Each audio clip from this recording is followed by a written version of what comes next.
Bonjour à tous et bienvenue sur ma chaîne Home Devi Ayurveda. Je suis Anne-Sophie Cronin-Berger, praticienne en Ayurveda, et aujourd'hui nous allons parler des points communs entre les plantes, l'être humain et les 5 éléments reconnus par l'Ayurveda.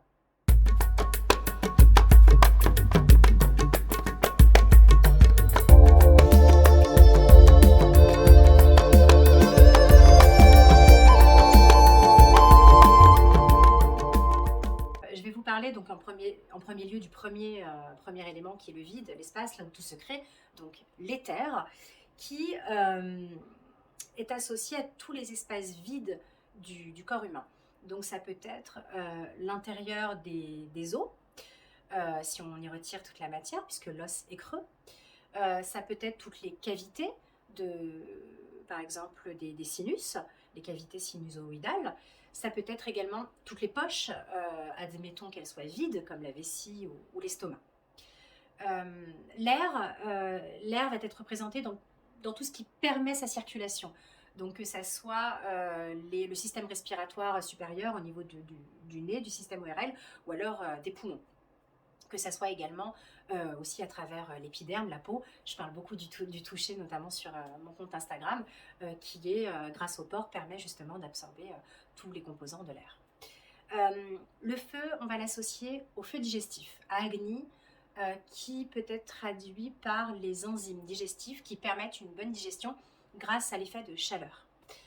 Plus subtilement, la chaleur, on pourrait l'associer à l'intelligence qui va transparaître par le regard. En Ayurveda, Tejas, le feu, est associé d'ailleurs à la vision, donc aux yeux, à l'œil.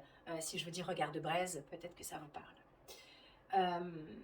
La terre va être, elle, associée par la densité de sa matière à des composants d'ancrage, les muscles, toute la structure osseuse, donc le squelette, qui permettent au corps d'être maintenu debout, correspondent à cette matière, donc à la terre. Et puis l'eau. Eh bien, l'eau va être associée à tous ces aspects liquides, comme le mucus, comme la lymphe, comme le liquide synovial, voilà, qui va permettre justement la fluidité des mouvements.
Mais alors, si je vous parle de ces éléments et que je les associe aux parties du corps humain, il faut que je vous parle aussi des datus, des sables datus, qui sont les tissus du corps humain décrits par l'Ayurveda, pour que vous puissiez ensuite comprendre la structure d'une plante, puisque l'objectif c'est d'arriver donc à la plante.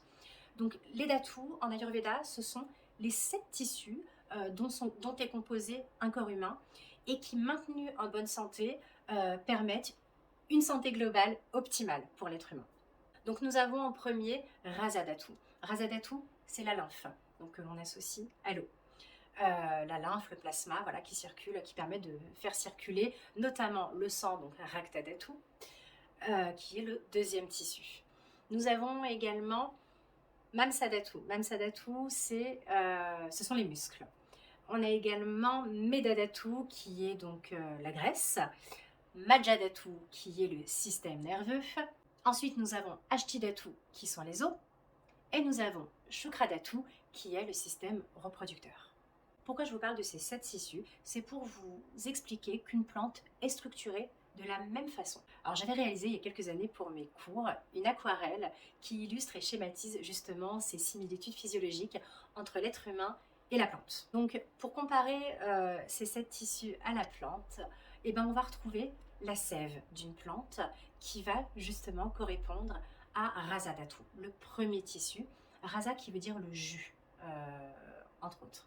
Le jus nourricier, la sève, donc la sève, Rasa Dhatu, c'est-à-dire le plasma.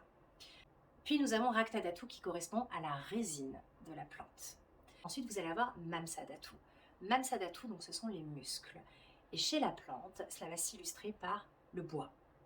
Tout à l'heure, on parlait de structure. Le bois correspond aux muscles de la plante, c'est la force de la plante.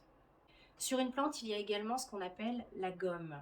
La gomme, c'est quelque chose de plutôt mou qui va protéger la structure, donc la matière de la plante, le bois de la plante. Et ça, c'est la graisse dans la physiologie de l'être vivant. Ensuite, nous allons avoir on va avoir cette matière qui est un peu fragile autour du bois de la plante, et c'est l'écorce. Et l'écorce, ce sont les os. Puis, sur cette tige, on a les feuilles. Et si vous regardez de plus près les feuilles d'une plante, vous allez voir ce qu'on appelle toutes ces petites nervures. Voilà, vous avez la feuille, vous avez la nervure principale qu'on pourrait associer à la colonne vertébrale, et ensuite, toutes ces petites nervures qui partent de cette nervure principale. Eh bien, si on associe ça au système nerveux, donc vous avez le système nerveux qui loge dans la colonne vertébrale, au centre, et ensuite toutes les ramifications nerveuses qui partent sur les côtés. Donc la feuille, c'est le système nerveux. Et ensuite, ce qui permet à la plante de se reproduire, ce sont les fleurs et les fruits. Donc les fleurs grâce à la pollinisation, et les fruits qui vont laisser échapper leurs graines pour permettre justement la reproduction de la plante. Donc les fruits et les fleurs, ce sont le système reproductif. On retrouve donc les 7 tissus qui correspondent à la physiologie de l'être humain, mais qui sont exactement les mêmes chez la plante. Voilà, j'espère que cette vidéo vous a plu, que vous avez pu comprendre comment l'Ayurveda observe l'être humain, ce qui l'entoure et la nature, et que ça nous permettra d'aller peut-être de manière plus éclairée vers l'analyse des plantes et de leurs propriétés thérapeutiques dans une prochaine vidéo. Si vous avez aimé cette vidéo, n'hésitez pas à liker, n'hésitez pas à vous abonner et à activer la petite cloche si vous souhaitez être informé de la prochaine sortie. Je vous dis à bientôt et merci.